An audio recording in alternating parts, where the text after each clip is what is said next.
Hello, in this video I want to quite honestly talk about the truly worst technology that has ever existed, and the worst theoretical technology that has ever existed, like on paper. And I'm gonna try to make this video short. I'm gonna try to make it under 10 minutes long. I'm going to try not to go into too much detail and make the video too complicated. But back in the 50s, Edward Teller, who was working with Oppenheimer on, developing new nuclear weapons, Edward Teller was in the 50s trying to create and build and test hydrogen weapons. And the first nuclear test that was ever conducted was the Trinity test in, if I'm correct, 1944 or I think it was 1945, and then literally about 10 years later, Edward Teller was developing, on paper, sketches for theoretical thermonuclear weapons, not nuclear but thermonuclear hydrogen weapons that could be detonated, and that would be literally a million times more powerful than the weapon tested, in 1945, the first nuclear test. And so, if you really think about it, only 10 years later, a man was making sketches for a completely possible weapon, a thousand times more powerful, a million times more powerful than the first nuclear weapon test, and that's kind of horrifying. And Tsar Bomba, if you don't know what Tsar Bomba is, look it up. But Tsar Bomba was tested in 1963, if I'm correct, and that was 1963 was a little less than 45, yeah, a little less than 20 years, a little less than 2 decades. Tsar Bomba was built and ignited. 2 decades after the first nuclear weapon test. And Tsar Bomba was literally 1,000 times more powerful than that first nuclear test in 1945. And so, if you really think about it, since it's been about 70 years, exactly 70 years since the first nuclear test in 1945, with so much time going by since then, who knows what kind of weapons they have now. And there's a limit. Realistically, there's a limit to how powerful you can make a nuclear weapon.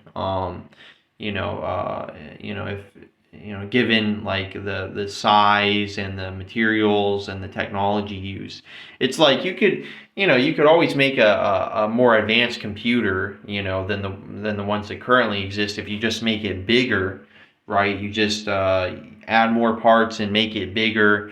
You could always make something better if you make it bigger. But if you were only given a certain amount of space to make something better, if you're given, like, let's say 30 meters to make a nuclear weapon better and better and better, eventually, you're going to reach a cap, a limit on how advanced, on it, how efficient and better you can make that nuclear weapon. And so, to put it simply, there's a limit to how advanced you can make nuclear and thermonuclear weapons. There's a limit. There's a cap. It's not like we can just keep making them infinitely better and better. And in 1,000 years, a 20-foot long nuclear weapon, is powerful enough to destroy a star. Like, that's not realistic. But with our newer quantum computers and our bigger, better understanding of physics and chemistry and technology, it's led to obviously a lot more advanced technology than what existed in 1945. And and even back then, Edward Teller was trying to design a ten gigaton weapon. And if you don't know what a 10 gigaton weapon is, that's 10,000 megatons, or 10 million kilotons. And to really put this into perspective, the first nuclear weapon test was in 1945. The Trinity test was 15 kilotons of TNT. That's how powerful that was. But Edward Teller was trying to design and test a weapon that was, what is that? What did I say? 10 million kilotons, if I'm correct. 10,000, 10 gigatons, 10,000 megatons, 10 million. Yeah, 10 million kilotons. And so the weapons he was trying to build, in particular this one called Sundial, was was far more powerful than the first nuclear test. And that weapon he wanted to test would have been far, far, far more powerful than Tsar Bomba, which was only about 55 to 60 megatons, if I'm correct. And this was all the way back in like the mid 50s, late 50s, mid 50s, when he was designing these weapons on paper. And basically, when he took it to Congress, or when he showed other scientists, there was one scientist, I think, that said that the world would be better without him. That's how bad his projects were. It horrified people. And he wanted to get funding. He wanted to get approval to build and test these weapons. And if he had tested a 10 gigaton thermonuclear weapon, the amount of radiation that would have been released from a test like that would have, just the radiation released, over the span of a few hundred years, would have killed, I think, millions of people from, radiation and tumors, over the span of a few hundred or thousand years. Because, radiation lasts for a long time, especially the kind of radiation that is released in nuclear weapons. It spreads in the atmosphere, and then some of it sinks down to the ocean and stays in the ocean water and the soil, but especially in the oceans. And over a long period of time, it can kill a lot of people slowly.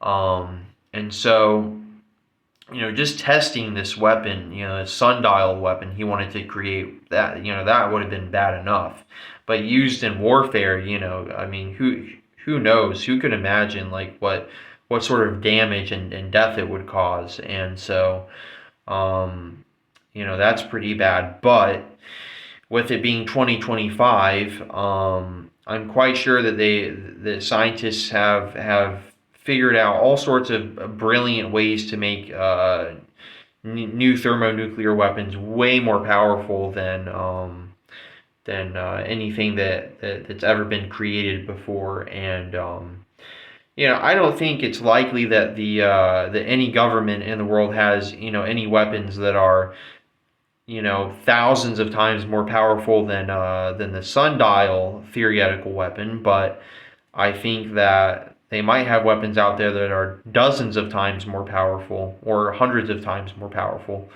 But like I said before, there's a limit to how powerful you can make thermonuclear weapons, and nuclear weapons. There's a limit. You can't keep making them better and better and better, infinitely. There's a limit on how advanced you can make them, given you only have a certain amount of space to make them.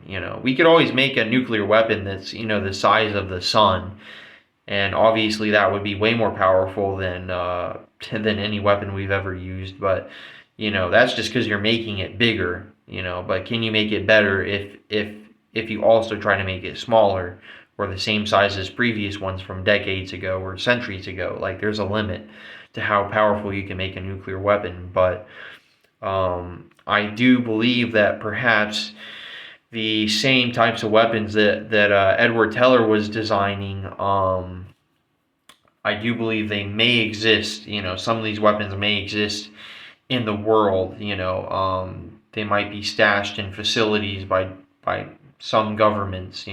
Somewhere in the world, I'm sure. And these weapons that Edward Teller were designing, have obviously never been tested, because if they were, the whole world would know about it. It would cause massive earthquakes, tsunamis. It would create huge deformations in the earth. It would create giant holes in the ground. Even if you tested it like somewhere in Antarctica, South or North Pole, but that would be a bad idea because you're probably going to melt a lot of ice doing that. So these weapons have very obviously, evidently, never been tested before. But I have seen leaks on 4chan, alleged leaks and stuff I've seen in the past and on YouTube. They got really quickly removed, where people, that were nuclear scientists claim to have, been designing, like on paper, different thermonuclear weapons and stuff. So I've seen leaks like that. They don't exist anywhere on the internet. I can't prove that I've actually seen them. It doesn't matter, what I say. Edward Teller is all the proof I need to make my claims. But I have truly seen different leaks before. Whether they're real or not, whether they're just fake nonsense people were posting, I don't know. But I have seen things on Quora, Reddit, YouTube, Twitter, 4chan, all over the place, of different alleged things, whether it's like nuclear, bioweapons, neuroweapons, all sorts of things. But nonetheless, with how many decades have gone by, Edward Teller's technology is primitive. It's probably inferior to whatever we have today, on paper or actually have built. And if such a weapon, even one as weak as Sundial, though that's not weak, but compared to what we might have today, even something that's only 10,000 megatons, would be the amount of radiation release, the amount of damage it would cause through earthquakes, tsunamis, holes in the ozone. The amount of damage that would cause would be really bad. And by the way, the reason why the part of the moon is rusting is because of oxygen leaving the atmosphere. So one day the moon will be red, and that's partly due to nuclear testing, I believe, in my personal opinion. Though there's not much evidence of that. But one day we'll use nuclear weapons again. Given enough time goes by and enough wars occur, we'll eventually use more powerful nuclear weapons, thermonuclear weapons, at some point in a future war. I can imagine it's very likely, I'd say, especially a world war occurring in our lifetime. I think is pretty likely, seeing how things are going. And so I just wanted to make this video as like a warning, that we need to tell courts and Congresses, Senates, whatever, presidents, elected leaders, officials. We need to try to advocate for nuclear proliferation, because of what the proliferation of nuclear weapons can lead to.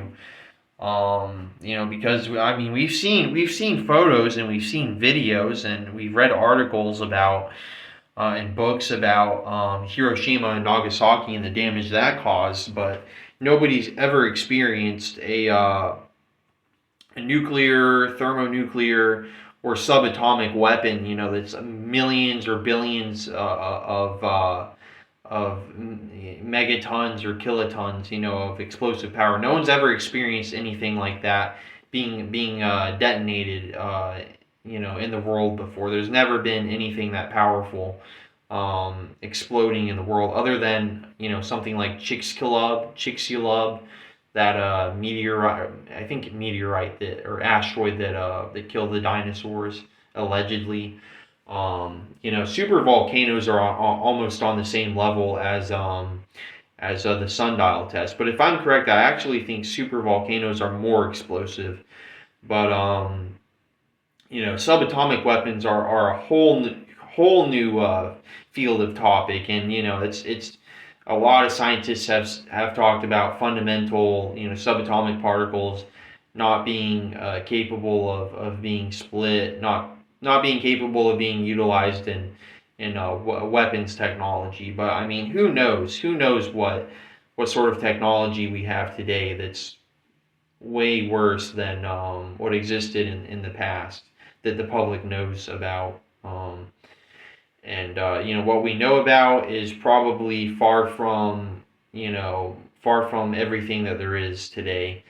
And even the things back in the 50s, most of those nuclear technologies are still kept secret. So I'm sure Edward Teller probably at some point was designing weapons that were teratons, on paper, in theory. Though that's realistically not very likely, unless he was trying to design weapons that were like the size of mountains or the size of, uh, I don't know, massive oil tankers. But that's like unrealistic. So yeah, but anyway, like, comment, subscribe, and tell me what you think about nuclear proliferation and the development of more powerful nuclear weapons. Tell me what you think about the topic, the subject in question, and check out my other videos. Comment in the comment section if there's any videos you want me to make on any subject at all. I like making videos talking about a wide range of subjects. So if there's any video, any type of subject you want me to discuss, especially in detail, let me know in the comment section. And definitely comment and tell me what you think about what I've said in the video. Tell me about that in the comment section. People don't really comment on my videos, and that's frustrating. Because I put time into these videos. I mean, I get a lot of people probably don't find some of the subjects I discuss to be very interesting, but some of these videos are, from what I've seen on other YouTube channels, very interesting subjects. And some of these subjects are pretty interesting to me personally, so I make videos about them. Just in case by chance one other person sees the video at some point in the next 1,000 years. So yeah, anyway, comment, and I'll see you in the next video.